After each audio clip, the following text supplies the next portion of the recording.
We're back with another Fantasia Film Festival film, and it is a relationship horror movie that is very unique. So let's talk about it.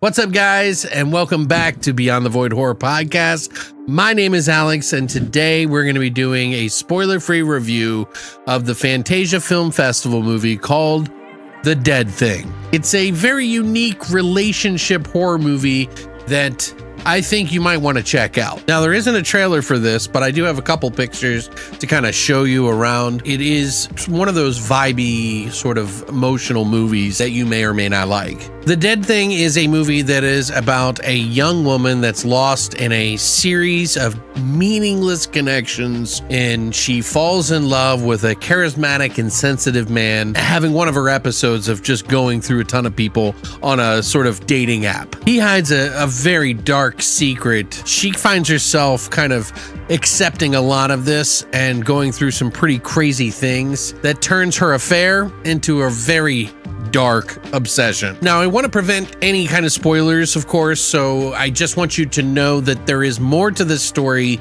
than that. There is an element of supernatural that is going on in this film. It is a light dosing, but I think it is well within horror, as it is kind of a metaphor for a lot of different things that we experience with loss, love, and everything in between. You're essentially riding shotgun on a girl who feels like there's nothing really in the world to really keep her here, and she finds this one guy who changes all of that.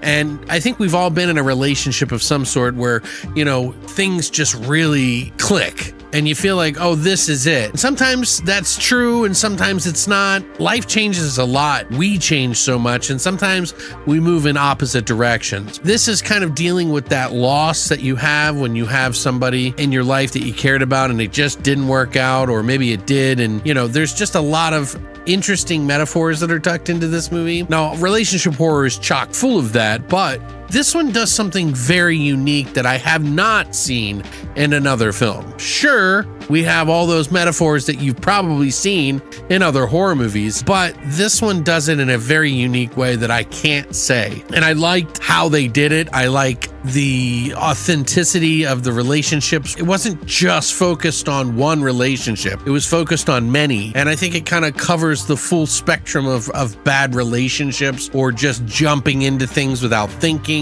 There's a whole myriad of different things that are like going on in this movie. And yeah, it's probably not a movie for people who are not into relationship horror. So that goes without saying. I still think it's very unique and interesting, and I think for an indie film with very little characters, this does a lot for so very little. And the acting and performances and everything in this are really good. It is a bit of a slow film. It's not meant to rush things. It's not a speedy action film or anything like that. It's really just kind of soaking you into the environment of this girl. A girl played by Blue Hunt, who was in the New Mutants and Another Life TV show. This is actually directed by Elric Kane, who's done other works in TV and short stories and other feature films. I've never seen any of his other films, but this one's actually a pretty decent one. I would give this one about a 7 or a 7.5. It is definitely utilizing within its means and exceeding them. And I think that's everything you can wish for